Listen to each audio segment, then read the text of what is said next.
Olá, caríssimo telespectador da Rede Século XXI, que bom encontrá-lo diante do televisor mais uma vez nesse horário. Você é a causa da alegria de todos nós que fazemos a Rede Século XXI, programa sob a responsabilidade do Ordinariado Militar do Brasil. Continuamos a nossa catequese sobre o 5º mandamento da Lei de Deus, não matarás, e retomando o assunto dos 2 programas anteriores acerca do transplante de órgãos. Exatamente no programa anterior falamos da moralidade do transplante de órgãos após a morte do doador. É expressão de caridade, de generosidade, também, de certa forma, é uma aplicação daquilo que Jesus disse: ninguém tem maior amor do que aquele que dá a vida pelos seus amigos. E se pode dar a vida até morto. Ou seja, o corpo sem vida possibilita com esse transplante que pessoas vivam.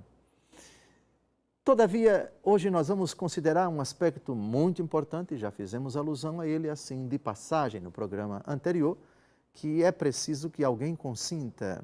Ninguém é dono do cadáver, o Estado não é dono do cadáver, o Estado não é dono do corpo sem vida.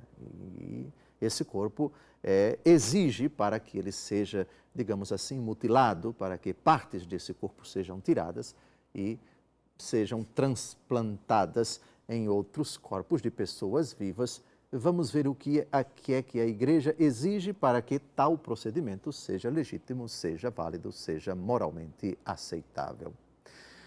Terceira parte do parágrafo 2296 do Catecismo da Igreja Católica. O transplante de órgãos não é moralmente aceitável se o doador ou seus representantes lhe não tiverem dado o seu consentimento expresso. O corpo sem vida não significa dizer que ele é de ninguém, que é alguma coisa que deve ser deixada ao léu. Não. Existe digamos assim, um instinto natural, antes de ser um desejo natural de sepultar os mortos, que é uma prática antiquíssima. Para que alguém pegue um corpo, abra esse corpo e extraia um órgão do corpo, essa exigência é imprescindível. O Estado precisa, o hospital precisa, os médicos precisam, todos precisam, à luz da fé, do consentimento expresso ou do falecido enquanto era vivo. E esse consentimento, à luz da fé, é suficiente que seja comprovável em foro externo. Um vídeo, um áudio, um escrito ou um documento registrado em cartório. A legislação dos homens, eu não entro nesse mérito, porque cada país tem sua exigência própria quanto ao consentimento do doador, enquanto vivo, ou dos seus familiares. A questão aqui é do ponto de vista da fé, da moralidade. É suficiente que, enquanto vivo, o doador expressamente tenha consentido. E tenha atestado isso perante testemunhas, ou tenha colocado isso por escrito, vídeo, áudio, etc. E na falta dele, fulano acabou de morrer, fulano acabou de falecer, os seus familiares podem expressamente consentir.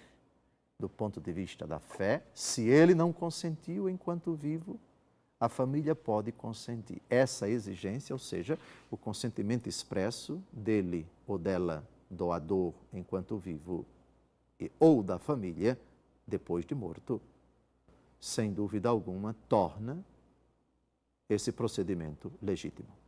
Sem esse consentimento, é ilegítimo e, mais do que isso, é imoral. Mesmo que o fim seja nobre. Mas lembremos-nos disso, que o fim não justifica os meios. Esse princípio perigoso é o princípio da antimoral, é um antiprincípio. Jamais pode se justificar um meio ilícito com um fim nobre.